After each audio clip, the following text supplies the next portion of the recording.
Thank you for the day. Oh God, you are so great in all the gracious ways. Oh Lord, we give you thanks. Thank you for the day. Oh God, you are so great. We lift up your name and give you praise right now. Lord, I give my all to you. Jesus, ooh, you know we need you. Ooh, you know we need you. Ooh, you know we need you. My God, you got to put in hours. Anything you want to do, that's the ugly truth, because there's so many distractions in the world, and it really takes discipline to put in those hours. But that's the ugly truth about anything. It's like, well, see where you want to be, and then understand that you got to put in those hours to get there.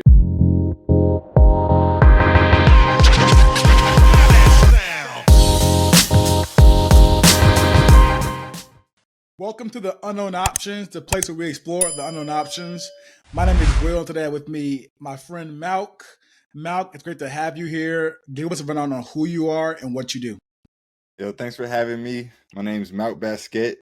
I'm born and raised in Raleigh. I love music, God, and just being outside in nature. But not the cold though. I don't like the cold. I love that, and I mean, I don't know. I'm a fan of the cold in some aspects, but your journey is important, Malc. We want to highlight the good, the bad, and the ugly. For someone who might not know, what is a producer?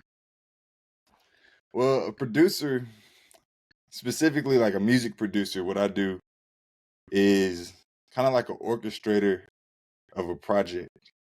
So you got like DJ Khaled, who might hear a beat and then hear a specific artist for that beat. That's a producer. There's also producers like Pharrell, who will make a beat, write the song lyrics, and then send it to an artist. And I like that style of production, like hands-on, actually making the beats a little better. Yeah, that's music producer at a vague level. Okay, I like He's that. an orchestrator of a project, putting together sounds and pulling the best out of people into one project. Okay, I want to double down on that before we get to the next question. Obviously, a producer, you're working with, you said, sounds, music. What is music to a producer? Music is like, the best way I can explain that is like a experience. Because a lot of people, like, different songs hit different for people based on where they were at in life when that song came out, or what age they were at. A lot of people I see around the time they were like 17, 18, 19. A lot of that music is some of their favorite songs because of, what was going on at the time. And I say music is just an experience. I like to create feelings. Like when I listen to a song and it gives me a feeling, I'm like, man, I want to recreate that for other people and just get people moving. That's how I see music. Okay, I like that. That's a good explanation. Like for me, I know I always go back and listen to like my old Lil Wayne songs from high school. Yeah. And it's like, you're right though. It's like I'm not really listening to the song. I'm reliving the experiences I had at that time period when like that song was like extremely popular. Like, cause I always like, there's one song right above it, shout out my little brother Miles, that we always used to listen to in our little escapades when we was younger. And like when I listen to that song, I like reminisce back to like me, him, and my dad. I'm like picking him up from work and like just having our fun or whatever. So I like that. I like that explanation. I was just listening to, I don't know if you heard Lil Wayne, he remixed, or he didn't remix, he made a theme song for Undisputed. Okay, no, I haven't heard it. You gotta check that out. He went crazy. But that's another part of music, like the lyrical side. I didn't even, when I used to, like you said, listening to music, I would listen to the beats when I was little, like the rhythms, melodies, and beats. Yeah. And I didn't get into lyrics until maybe like 19 or 20, like really actually starting to listen to lyrics and trying to break it down. Yeah. And that's a whole other side of music, but true. That's what I'm in right now. I transitioned from more of the sending beats out producer style to starting to come up with my own ideas on my own beats. So that's been interesting. Okay, nice. Songwriting. We're gonna get into it. So, music is extremely technical. A lot of people don't have musical talents. Me being me being one of those people. How did you get started in production? Man, they got a picture of me like just banging on or I guess I was messing with the electric piano when I was a baby, but I never had lessons like that. I just remember Drumline came out in like 2002, I think it was. Yeah. But I saw that, and I saw my older brother. He played snare in middle school, and I was like, yeah, I want to play the snare. So I got into it with the snare drum, and just fiddling around on the piano. I started to take music class in middle school. High school is when I learned about digital production and how you could make beats or make music and actually make tracks. So I got in the FL Studio, which is a popular music software program. They call them DAWs, DAWs. But that was my first program that I learned how to make like beats on the computer. Okay. And when I graduated, I got a MacBook. So I had to switch to Logic because the FL Studio couldn't run on Macs at the time. So that was hard. That was a challenge, switching from one program to the other. I hated Logic at first, but now I love it because, I've spent time in it. Okay. When for FL Studios, I know you said you found out about it in high school when you started in high school. Did you find out of it through like friends, or was it like a in school like class or? So I was my second oldest brother would make beats in FL Studio. He got started probably around the same age as me. And it was the same thing, man. I was like, yo, you should make a beat like this. You should make a beat like that. And then he was like, let me show you how to do this. So you can make your own beat. So that's how I really got started. And fortunately enough, my high school had a program called audio engineering or audio production. And the teacher like used his own resources to put together a studio. And they had a bunch of computers in there. You learned how to work different software and different parts of the recording process. I took 1 year of that in high school, and that got me really interested in audio production and like the engineering side of things. Okay, I like that. I know a lot of schools don't have that because I don't think my high school had that. But I think that leads right into like our next question. Why is production important in general, and how does it contribute to society? I think there's always music everywhere. I guess it would be like more of like an emotional contribution to society, because you think about, you go to a cookout, there's always music playing. Like any type of celebration or party, or even just on commercials, and it just creates a feeling. It's there to create a feeling. It can be used however the creator behind it intends, but it's there to give emotion, to draw out emotions. And what was the other question? I answered how is it important to society. Yeah, and it was how is important to society, and well, it's it was kind of the same. Like it was how is it important and how does it contribute to society? So you kind of combined them both, and it made perfect sense. Okay, I want to make sure I didn't miss nothing. Oh no, you're good. I appreciate you asking. You told us about a little bit about like your childhood, high school, and then a little bit about college, like using like the Logic. Tell us, like, obviously, like you were kind of not groomed in music, but you said you were touching the piano when you were very young. What was your like trajectory from child? Like, were you always looking to be a producer, and when did you make the decision in your mind? Hey, this is what I want to do. I think it was just the love of music at first that drew me in, and then once I realized that, hey, you can make a little bit of money off of this, a lot of money depending on how deep you get, but I think that was around the time when I learned about FL Studio. I remember the producers in my high school when I was like a freshman. The guys was like D Money. He's a known producer, but D Money, NC, like, and Big K. I just remember them having, like, I think one of them made the John Wall track, and just learning that, like, yo, you can make money off of your ideas. Like, I'm like, okay, this might be something I want to dive deeper into. And then when I got to Charlotte, I bought my brother, his advice was when I was working, he was like, yo, don't spend your money on clothes. Like, that's what I did at 17. He was like, get some musical equipment and invest in your craft. So that's when I bought a microphone, and I started recording people in my dorms. And that's really how I got into, like, the engineering side of it. And I was making, like, a little side cash at the same time. Yeah. Okay. That's a good question. I mean, that's a good, like, fall into our next question.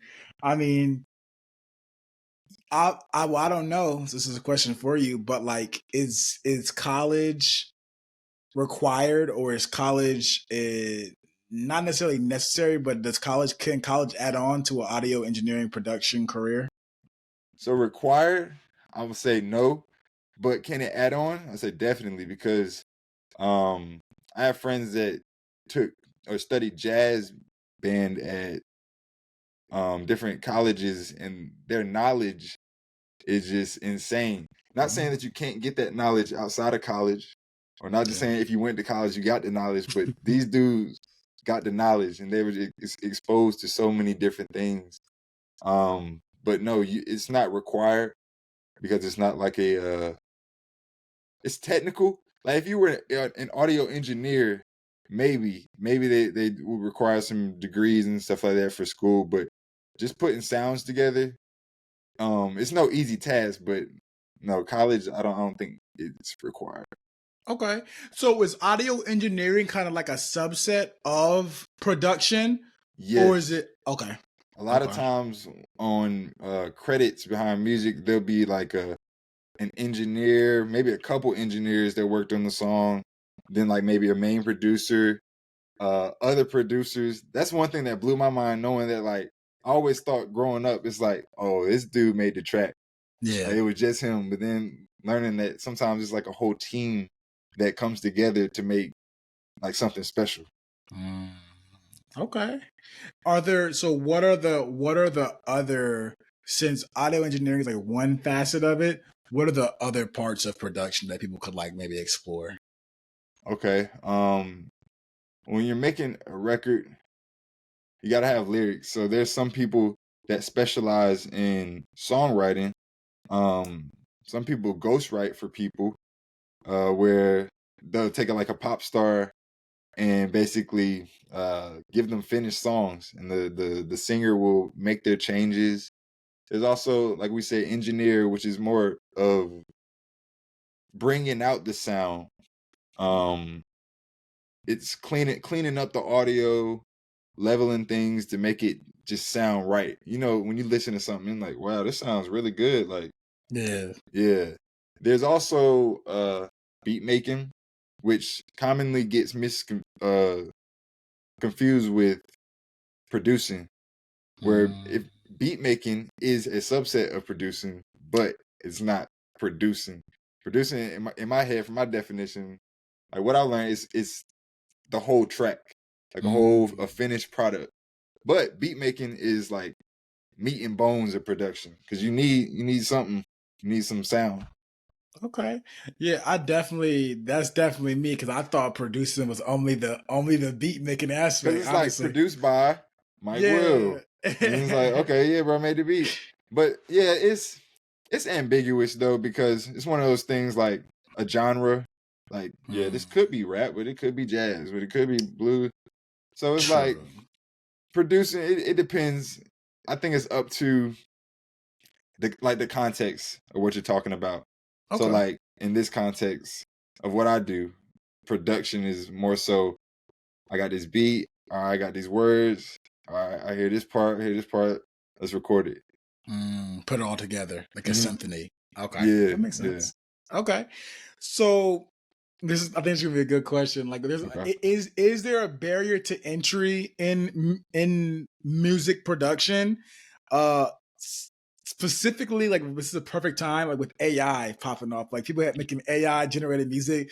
Do you think like creatives like you are gonna die out or grow in the future? Man, I'm hearing this conversation more and more because it's growing at such a fast pace. Yeah. And I think that as society goes on, humans will always innovate. And given enough time, I think that the tech, like we're gonna catch up to the technology Mm, and find new ways to use it. Like the jobs that are gonna be lost, given enough time, there's gonna be newer jobs created with within all fields that AI impacts. It's sure. funny because I've been messing around with some of these programs. Like I know you've seen the YouTube videos where they'll have the cartoon characters singing a song, and Yeah. it's crazy. I tried to mess around with that one. I didn't get. I got like a bug. Mm, It's I think it's like Python, but I messed around with another one that allows you to divide stems. So it's not like a. I guess I'm not using AI in the sense of like machine learning, but it takes a song and splits up the stems into frequencies. Stems are basically like if I have a song with bass, guitar, piano, those are the stems. So it'll break it up okay. by just the drums, the vocals, and I've been able to look like deep dive in some of my favorite songs growing up and like really break them up. So I can Mhm. isolate like a Patti LaBelle song. I can isolate her vocals. I can isolate the trumpets and piano. I can isolate the drums, and that's been interesting to really just look at. Just because I've always been curious. That's what I told you when I hear music, I'm already doing that in my head. Yeah. But this program, man, I'm excited for AI. I know that's a long-winded answer, but I'm excited because, like I said, I know that whatever comes out, like people, is always going to be the need for human innovation and creativity. Yeah. It kind of sounded like, honestly, what you were saying. I know you said humans going to will innovate and catch up with AI, but kind of like from your example, it sounds like AI is going to allow you to be like not 10, but maybe even 10 times the producer that you could be. Because I mean, I'm sure you can't take like Patti LaBelle's vocals and put them in your song. Maybe because if you pay royalties, but you can definitely like mimic those kind of things that you And see in start different understanding how songs. different songs are put Yeah, together. Yeah, man, I see it as a tool. And I think that's a hard conversation because I was talking to like artists, not music artists, but like digital artists, hmm and animators and people that draw. yeah, And they have a different perspective on it because, I know you've seen programs like Dali that can take a few yeah. sentences and generate a picture, many different pictures, 3D renders and all types of stuff. So it's tough, but I still stand firm on my answer that eventually, if not them, they're the generation after them is going to figure out a way to flip it. Like, oh yeah. Yeah, that's you made a great point. I was talking to like he's like a physical artist, like not digital, but like just draws art or Okay, artist. So like I was talking to him, and he hates AI, and yeah. I'm like, there's It, gonna be people that embrace things and people that like hate things, and I was like, dude, I was like, it's not because he was making fun of like the hands, like like AI can't draw fingers really well right now. I mm, was like, I mean, one day they're going to be able to. I think so, and I'm like, you got to find out a way to work in cadence with technology, not really try to fight it. Like I feel like that's been like not a symptom, but something that's affected a lot of communities. Like we're gonna rebel against technology, and then like other communities, like they grasp technology, and then they're like not centuries ahead, but they're like 20 years ahead of other communities because yeah, like this community embraced technology. Because if you not exactly. embrace technology, it's very hard to beat it. Like it's possible, but it's very hard. Like Yeah. super hard. But I like that answer. That's a good answer. Give us your day to day, or honestly, just a better question would be, tell us the process of you making a song. Okay. So a song will usually start with. It may start with an idea. It may be a melody so strong in my head, and it's like, yo, I gotta lay this down. Or it might start with me just surfing through instruments in my program until I find a sound that sounds cool. And once I find that sound that I want to lay down, I'll record it in the software. Probably put a beat to it, maybe not. But I won't have lyrics in my head, but I'll have melodies. So I start mumbling, and the lyrics will come after. Okay. But then once I have the lyrics, lay that down, add backing vocals, then go back and add anything that I need to the beat that may make it pop. And yeah, that's pretty much a record. It's pretty quick. The songwriting part takes me a long time because I'm not too savvy. I'm not fast on that. I haven't put in the time on songwriting and writing down lyrics and stuff like that. But beat making is quick to me because I one of the things that helped speed up my production style is me and my brother would do these things called 10-minute drills, which is basically when we take 10 minutes each to lay down anything. So this could be like a melody, it could be some drums, but you're timed and you have 10 minutes.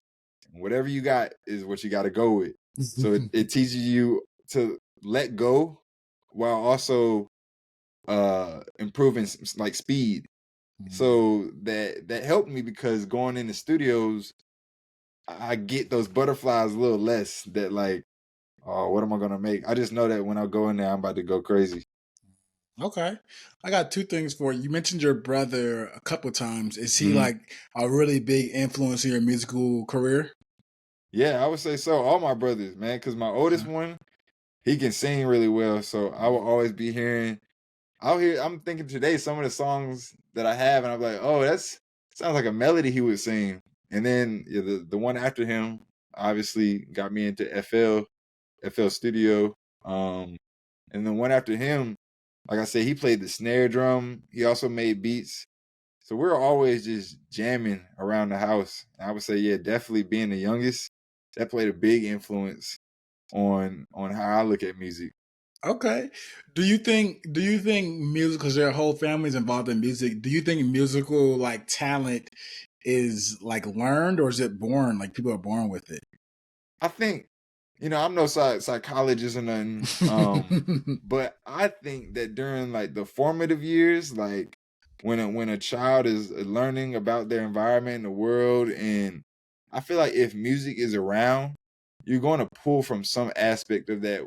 Whether it's like not everybody's a musician, but I know a lot of children in my neighborhood, music was always around, like from an early age.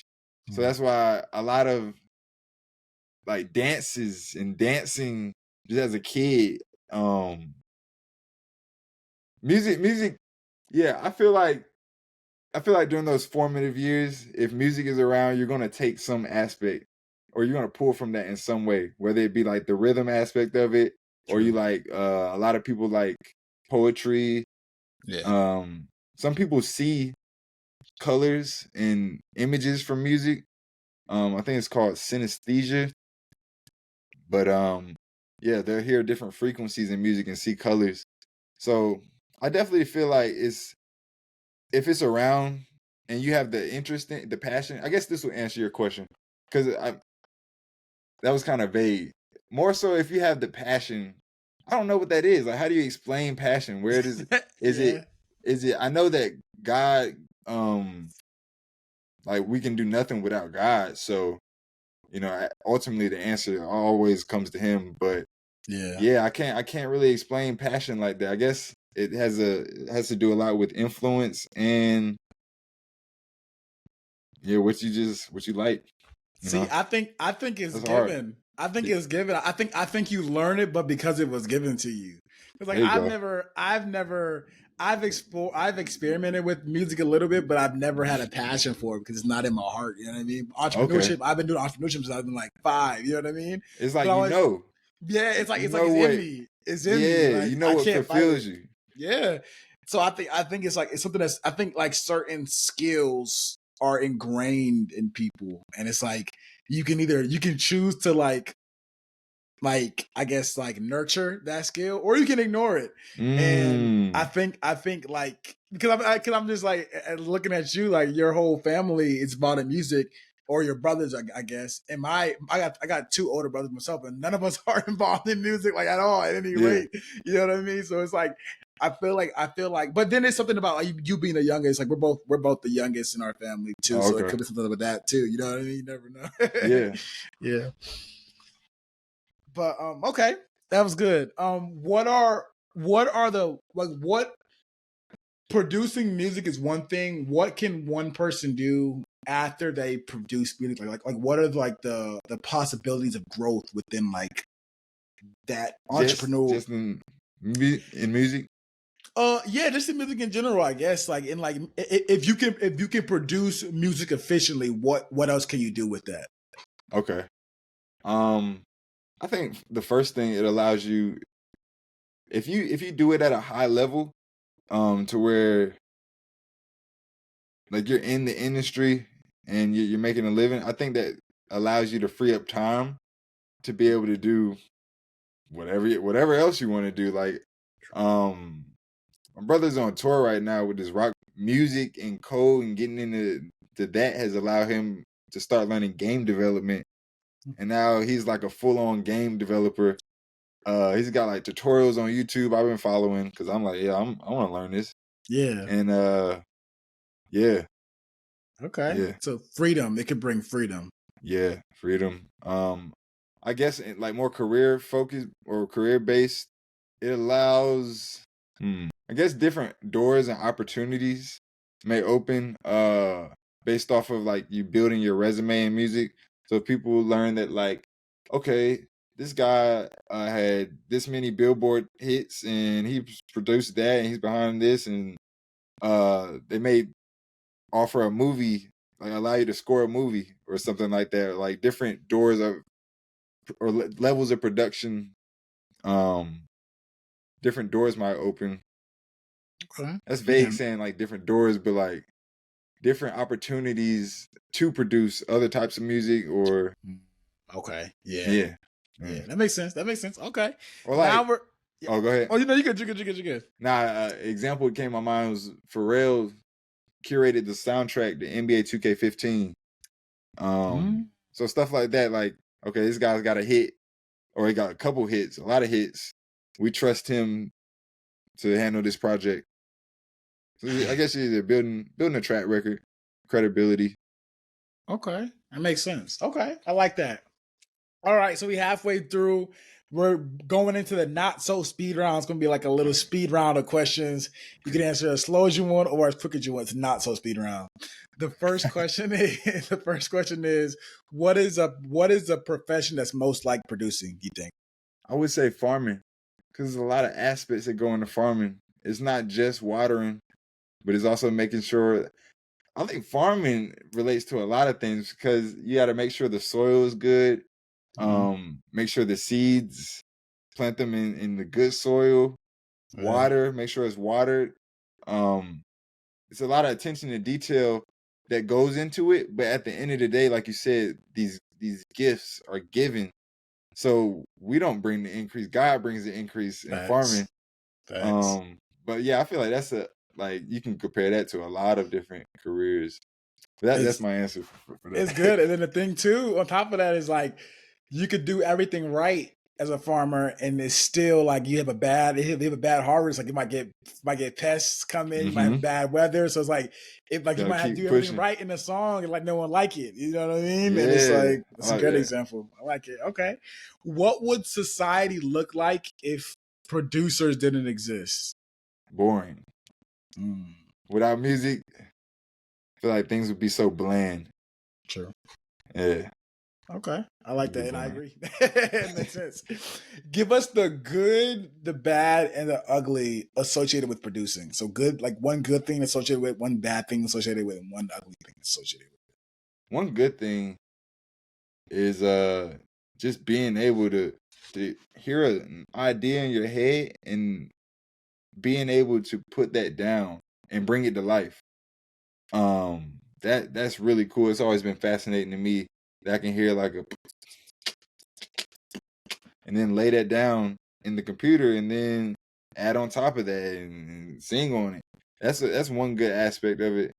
A bad aspect of production, I don't know, I guess the reputation or the connotation that some people have with music producers.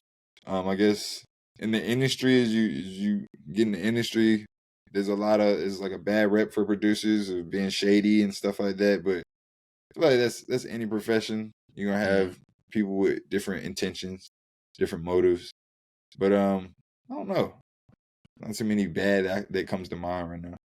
Okay. And what's an ugly truth about producing? An ugly truth. You got to put in hours.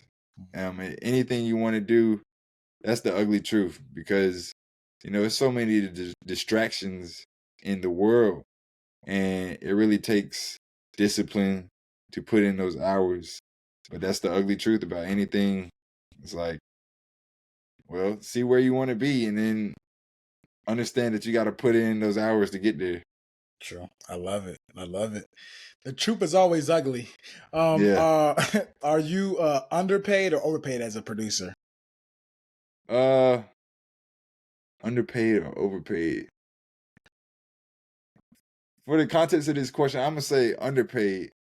Okay. Because of the talent level, just the ideas and different vibes I can create. But you know what I mean? You gotta go for what you worth. So Yeah. I say I'm paid as much as I'm paid right now, because there's a lot of people that don't have. So I say I'm thankful, but yes, underpaid for what I know I'm capable of. Okay, I love that. That was a great.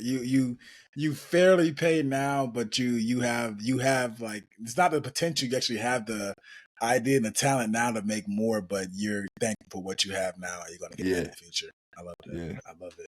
Oh, what's one person, book, or event that changed the trajectory of your life?